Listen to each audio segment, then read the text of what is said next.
People pleaser adalah situasi di mana seseorang rela melakukan apapun agar dapat diterima atau diakui oleh orang lain.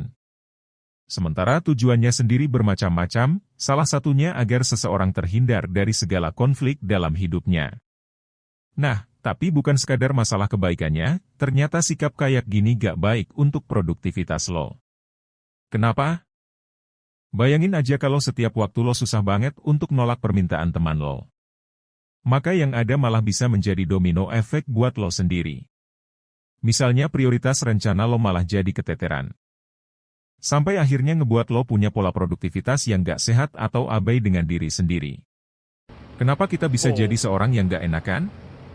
Takut akan penolakan. Salah satu tanda bahwa lo berada dalam situasi gak enakan adalah ketika lo takut ditolak oleh teman satu geng lo. Padahal, penelitian menyebutkan bahwa itu hanya asumsi lo doang ketika berpikiran lo bakal diterima atau gak. Asumsi itu biasanya datang berupa kalimat-kalimat bernada pesimis. Takut untuk gagal.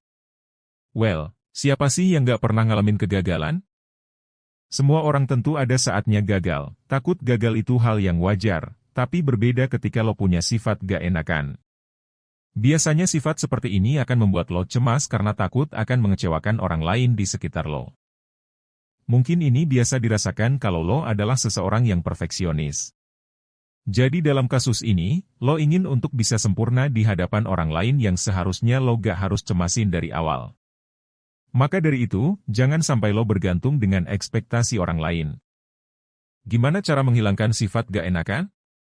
Setelah lo tahu kenapa lo bisa jadi orang gak enak nolak sesuatu, tentu lo ingin sifat ini hilang sedikit demi sedikit dalam diri lo. Maka dari itu, mending lo simak tips-tips cara menghilangkan sifat gak enakan yang gue ambil dari beberapa artikel jurnal. Belajar membuat batasan. Hal pertama yang perlu lo lakukan adalah sadar akan batasan yang lo miliki. Dengan lo bisa menetapkan hal itu, lo bisa melakukan kebaikan dengan tujuan yang jelas. Jadi lo bisa bilang yes untuk hal yang pengen benar-benar wajib lo bantu, dan lo bilang no ketika lo merasa gak mampu. Tentukan prioritas. Awal mula lo menjadi orang yang gak enakan adalah dengan lo mengabaikan diri sendiri. Hal itu tentu ngebuat produktivitas lo berantakan karena lo gak bisa nentuin prioritas. Misal gue ambil contoh ketika lo udah susah payah nabung untuk beli handphone terbaru, tapi ternyata ada teman dekat lo yang nawarin skincare promo yang lumayan terjangkau. Jadi handphone yang asalnya lo lagi butuh banget, malah dikesampingkan karena lo gak bisa nolak tawaran teman dekat lo. Melakukan komunikasi asertif. Menurut gue, poin ini sangat bersinggungan dengan kultur yang menjelaskan kalau kita harus hidup dengan jujur dan open-minded. Kita mengajarkan bahwa gak ada hal yang gak enak untuk diucapkan, selama hal yang lo keluarkan itu benar. Mungkin ada kala lo cemas untuk berpendapat karena takut ditolak atau takut dikritik. It's okay. Yang sekarang lo harus lakukan adalah buang anggapan kalau pendapat yang gak sesuai akan membawa lo ke suatu konflik permasalahan. Terus gimana caranya biar pendapat kita gak membuahkan konflik? Lo bisa buka percakapan dengan cara melakukan komunikasi asertif.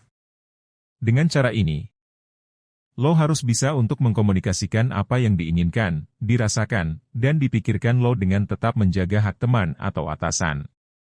Tapi ingat, pendapat semua orang itu sama pentingnya dengan pendapat lo. Jadi lo harus biasakan untuk seterbuka mungkin agar membuahkan solusi. Menerima bahwa dunia tidak adil. Seperti yang udah gue ulas sebelumnya, habits gak enakan ini bisa ngebuat diri kita rentan dimanfaatin orang lain. Bahkan bisa lebih dari wajar jika lo bertemu orang yang eksploitatif. Tapi semua itu bisa lo kendalikan dengan cara lo memiliki mindset bahwa lo gak bisa ngebahagiain semua orang. Maka dari itu, penting banget buat lo jujur biar lo gak asal nerima omongan orang. Akhir kata, tentu gue mau dari tips-tips yang udah diberikan bermanfaat buat lo semua. Terima kasih udah nonton ya, gue punya quote spesial buat lo. Jadi orang yang gak enakan ternyata menyiksa. Jadi orang yang mendahulukan kepentingan orang lain daripada kepentingan diri sendiri ternyata menguras tenaga, karena gak semua orang memiliki prinsip yang sama. Tapi menjadi orang baik tetap harus, mungkin kita cuman lagi ketemu aja orang yang belum bisa bersyukur memiliki seseorang yang selalu berusaha baik padanya.